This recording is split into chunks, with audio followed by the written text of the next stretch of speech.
Приветствую всех телезрителей телеканала Якутия-24. Это программа «Мы вам покажем». Сегодня мы находимся в замечательном месте. Его часто называют «Святая святых». Помимо сцены, это швейный цех Русского театра. Здесь создаются от и до костюмы, которые мы видим на сцене у актеров различных постановок. И сейчас вот как раз-таки мы застали тот момент, когда проходила примерка, да? Все верно. Примерка, так да? неожиданно, вы знаете. Так неожиданно. Да, аж микрофон нацепили на меня. Александр Сердюков сейчас вот рядом со мной стоит, актер Русского драматического театра. Здравствуйте, ребята. Александр, расскажите, вот как раз 1 декабря состоится премьера спектакля «Как Миша Бальзаминов». Как Мишенька Бальзаминов за счастьем ходил, да? Все абсолютно верно. Мне сказали, что у вас там единственная мужская роль, то есть вы единственный мужчина. Да, как ни странно, вот в этой жизни случается и такое.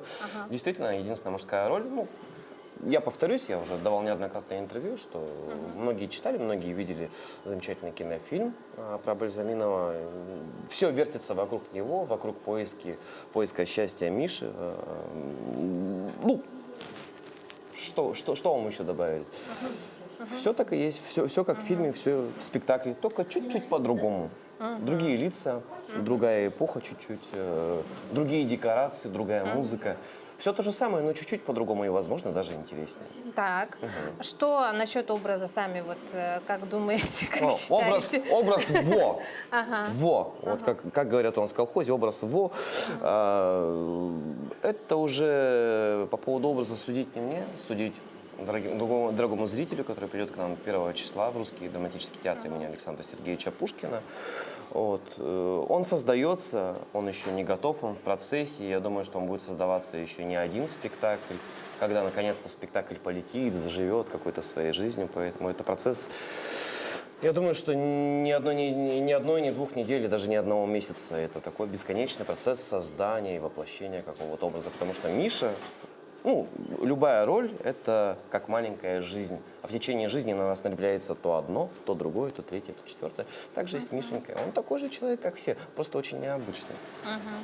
Ну, вы вот как раз застали процесс немного, да, как режиссер сам также участвует, да? Да, конечно.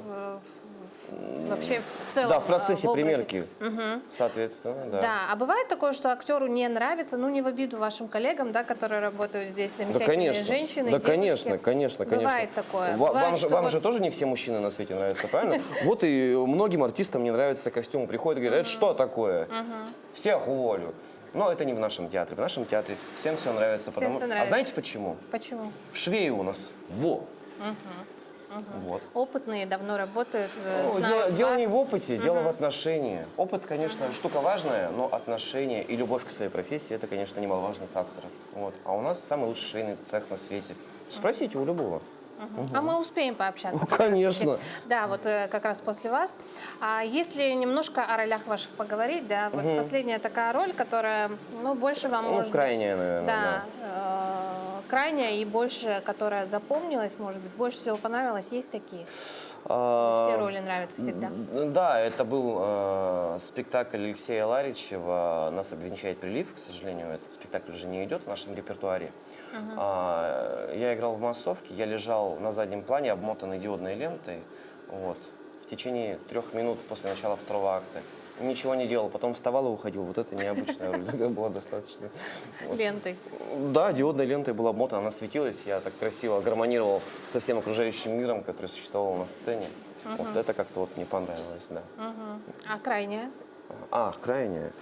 Да даже и не припомнить. Вы знаете, ну, постоянно вот журналисты задают один и тот же вопрос. Какая вот ваша там необычная роль? Все они очень необычные, потому что с каждой ролью, несомненно, в процессе постановки, в процессе воплощения этой роли на сцене возникают какие-то интересные нюансы, казусы, смешные истории или не очень смешные. Поэтому вот каждая роль, вот честно, вот даже и не вспомнить. Вот все они как-то вот в одинаковой градации достаточно равны и интересны. Поэтому выделять ничего не буду, а то вдруг они обидятся. Но мы наслышаны о Карлсоне. Ах, Карлсон. Да. Да, это такая необычная роль. Вы знаете, в 2017 году на свадьбе одного моего замечательного коллеги Тамада брала интервью. До Карлсона было еще очень далеко. И она спросила, как вас зовут? Я просто, вот, знаете, не в попад, вот так я сказал, Карлсон. И буквально вот вчера мне, кстати, дали это видео посмотреть. И я такой, как так? То есть у актера многие слова, которые он говорит на сцене, в жизни, они являются пророческими. И Карлсон, несомненно, да, это, ну, скажем так, многие артисты желают эту роль сыграть, потому что роль игровая, роль, где можно побаловаться, побеситься, но в строго заданных режиссером рисунке, конечно же. Вот. Самое главное, что нравится нашим маленьким зрителям, детишкам, они визжат, радуются, кричат «Карлсон», шоколадки тащат.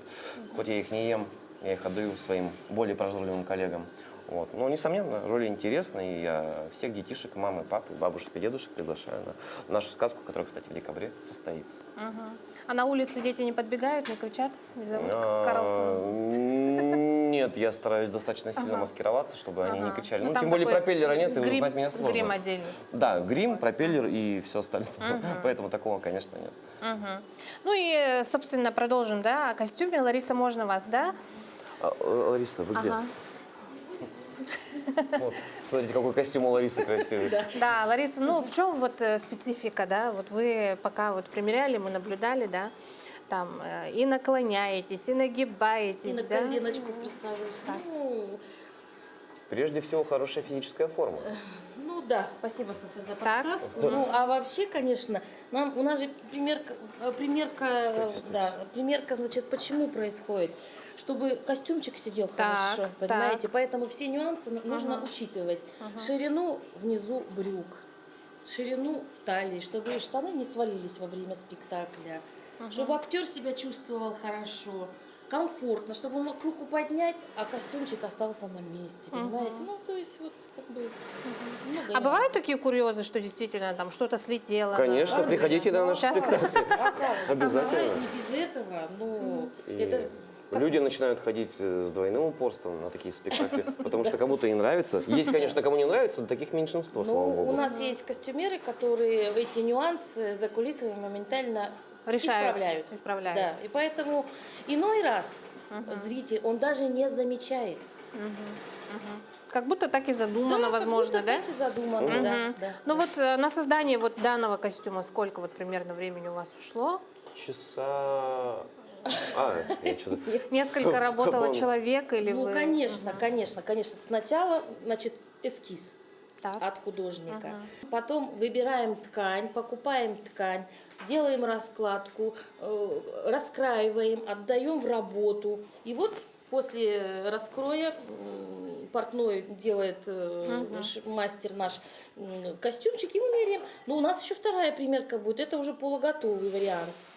То есть уже вот, чтобы все, никаких нюансов не было. Ну, сейчас мы продолжим общаться, да, о костюмах, о том, как создаются эти самые костюмы. Александра мы отпускаем, у него сейчас репетиция. Большое спасибо. Не один костюм в этом спектакле. У него сколько у даже меня? так? раз, два, 3, 4, 5, 5 переодеваний, если я не ошибаюсь. Ничего Во. себе.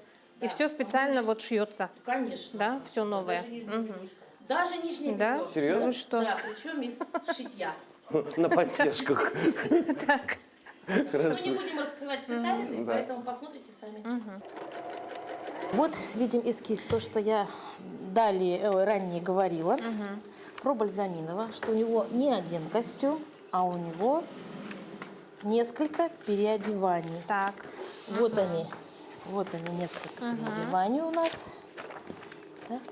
Мы можем прямо так да, камерой. Да, тут некоторого костюма нету, поэтому вот пока так, да. Ага, то есть на все случаи жизни у него получается, да? Начало спектакля и вот заканчивается спектакль этим костюмом.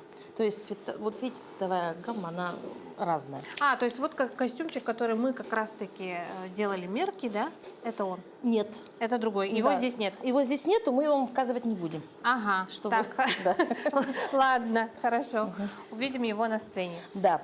Это красавина у нас, которая с фаха.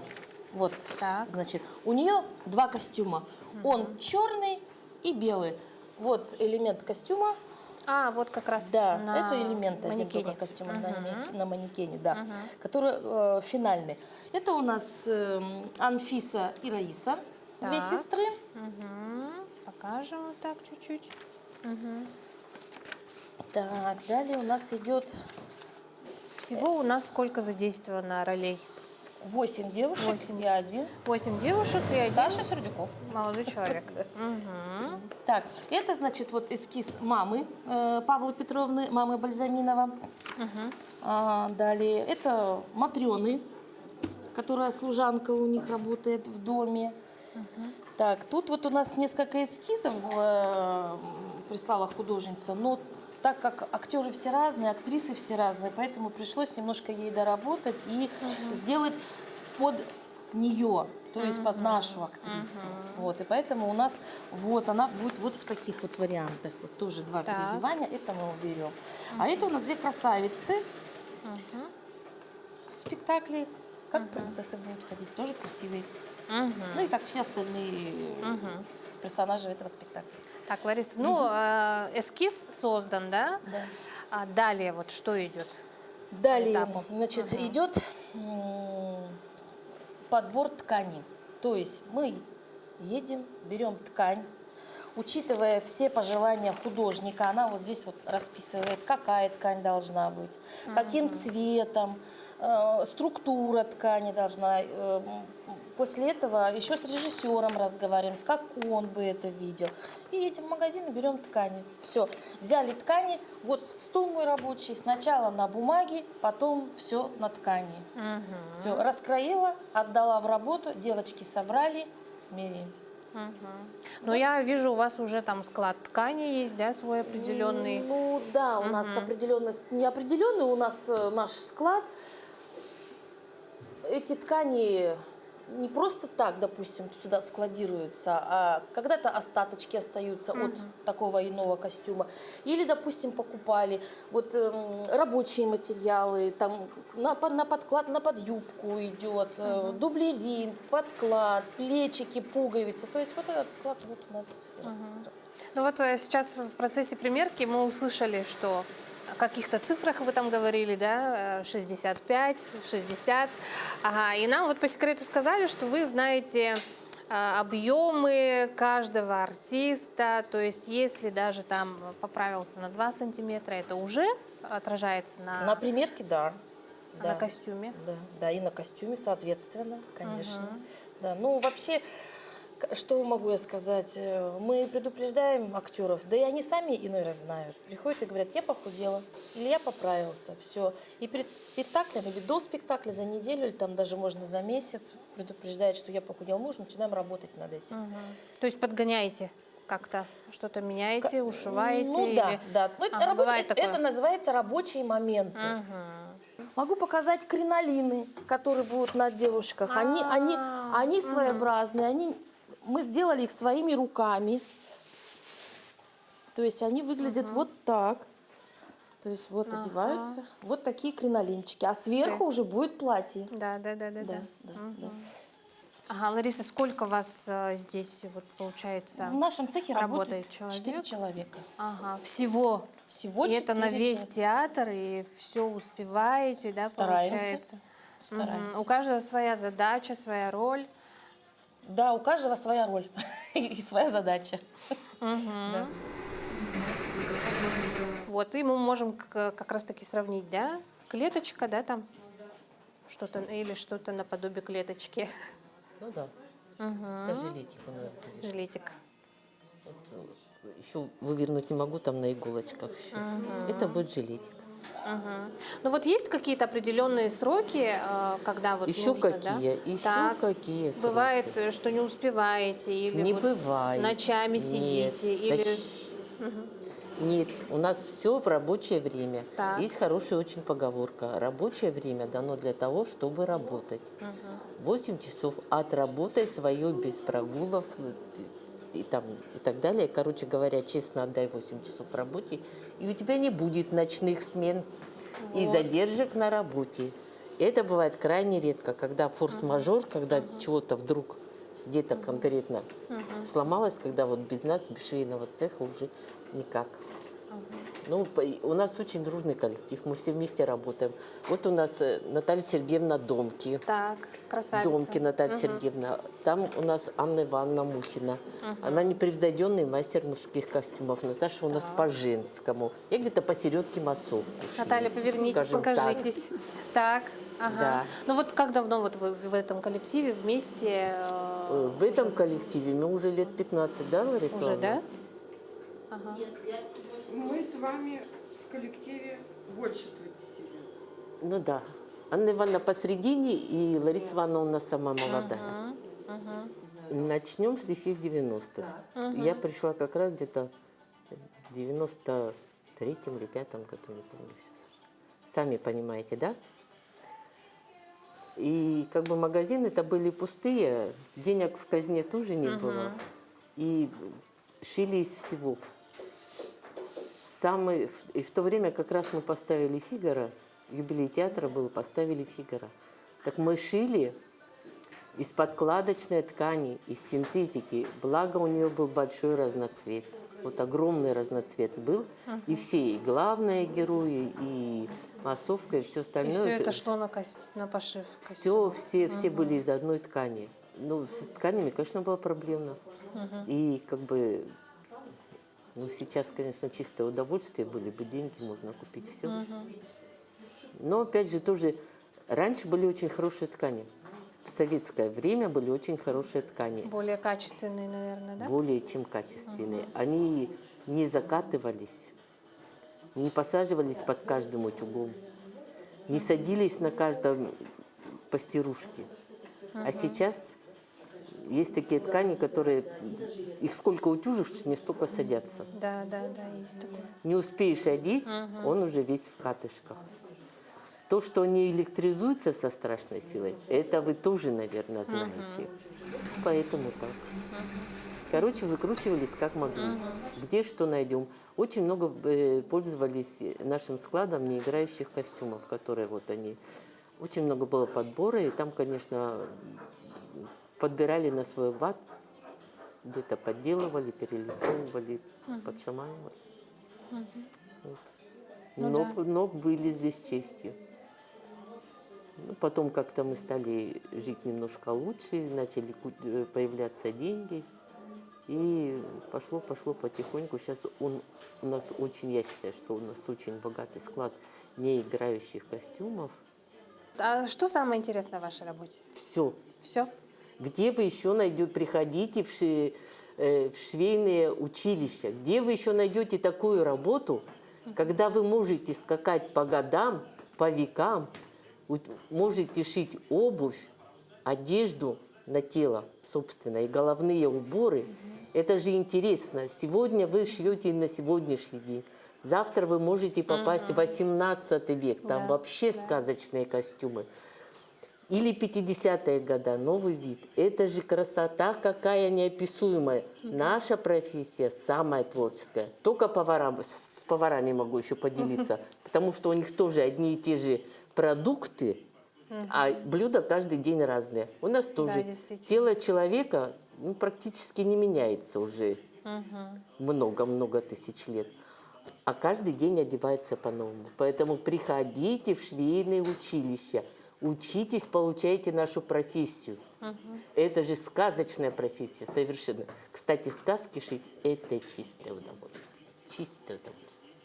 Наталья Сергеевна, ну вот вы сказали, пришли в 19 лет, да? Да. Прям сразу вот окончили? Да, как закончила учебно-производственный комбинат по швейному делу. И пришла в театр абсолютно случайно. Так. Я шла по улице Ярославского. Здесь стоял баннер. Ну, тогда это еще не баннер был. Это была доска объявлений. И увидела, что написано «Требуются швеи в русский театр». И я зашла. Я пошла сразу же к директору, к Подойницыну Ивану Ивановичу и сказала: вы знаете, я хочу здесь работать. Хочу работать в вашем театре. Он посмотрел на меня и говорит: ну, пойдем наверх.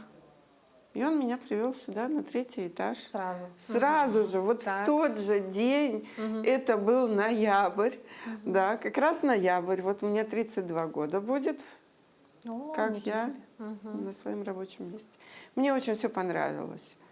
Вот, и вообще казалось, что я попала в какое-то такое, во что-то такое удивительное, необычное. Актеры, это, во-первых, меня очень удивляло, и в то же время как-то, может быть, радовало даже, что здесь все со всеми, знаешь ты человека, не знаешь ты человека, ты проходишь, и с тобой здороваются.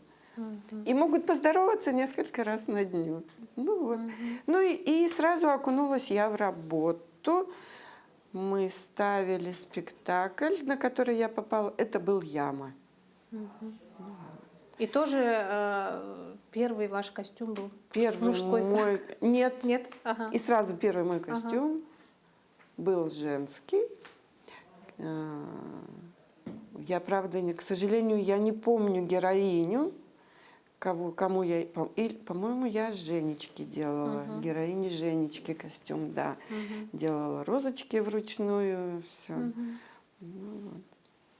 Ну, вы сами сейчас за кадром сказали, что больше по мужским костюмам. Я по женским. по женским, наоборот, по женским. Да, да, мне больше интересны женские костюмы, потому что в них можно больше привнести какого-то творчества. Особенно мне нравятся исторические костюмы, где я могу расшить что-то где-то бисером, где-то жемчугом, где-то как кружевом. Что-то привнести такое Да, свое. да, где полет творчества больше, чем в мужском костюме. Ну вот если с актерами, общаясь с актерами, да, мы спрашиваем часто, какая вот ваша запоминающаяся роль, самая любимая роль, да. Вот есть любимый костюм у вас? Или костюм, которым вы, не знаю, больше всего гордитесь? Или каждая вот вещь, она так из образов дорога? Ну, наверное, все. Нет, не выделяется ни один костюм, но исторические, с кринолинами, корсетные. Это да, это всегда останется в памяти. Я когда беру вот за столько лет, допустим, сколько проработав в театре, берешь платье, и когда ты видишь, что ты его шила 20-25 лет назад, очень даже приятно. А есть такой вот более современный взгляд? Вот здесь бы я добавила чего-то, ну вот глядя на... А я этим пользуюсь. Вот я этим пользуюсь. Иногда, когда можно отойти от каких-то рамок художественных, что вот художник нам задал, и чувствуешь, что вот здесь бы вот я бы вот сделала вот немножечко по-другому. Делаю. Честно скажу, делаю, да. Ну вот костюмы подбираются индивидуально, да? Да. Чаще всего шьются, да, индивидуально. Этот же костюм, он потом может... Этот же костюм может какой-то другой актер потом надеть? Повторяются ли костюмы в других постановках, спектаклях? Вот как? Если Какова судьба? спектакль списан, костюм в хорошем состоянии, и он подходит там, по силуэту, по времени, допустим, на следующий какой-то вот спектакль, и режиссеру, художнику по костюму он нравится, что можно из него что-то сделать. В чистом виде, я так думаю, по-моему, у нас не было, чтобы мы вот сразу же вот какой он есть, и мы давали, да? Нет, Были? подгоняем. Всегда мы что-то вот... да. Если не подходит по размеру, мы подгоняем по размеру. Если где-то нужно убрать какой-то элемент, мы убираем. Если нужно добавить элемент, мы добавляем. То есть мы даем вторую жизнь. Да, Есть. да. Конечно, есть костюмы, которые не поддаются второй жизни, они живут там своей жизнью. А сколько сегодня вот примерно, конечно, точную цифру нельзя, наверное, назвать, да? Сколько, скажем так, в архиве Русского театра костюмов, образов хранится? Ну, свыше, там, не знаю, 500. Ой, или как? больше. Это больше. Не знаете? Это Очень много. Очень, Скажем, остановимся очень на этом. много. Да, очень много. Наталья Сергеевна, спасибо вам большое. Вам Спасибо также вам. успехов.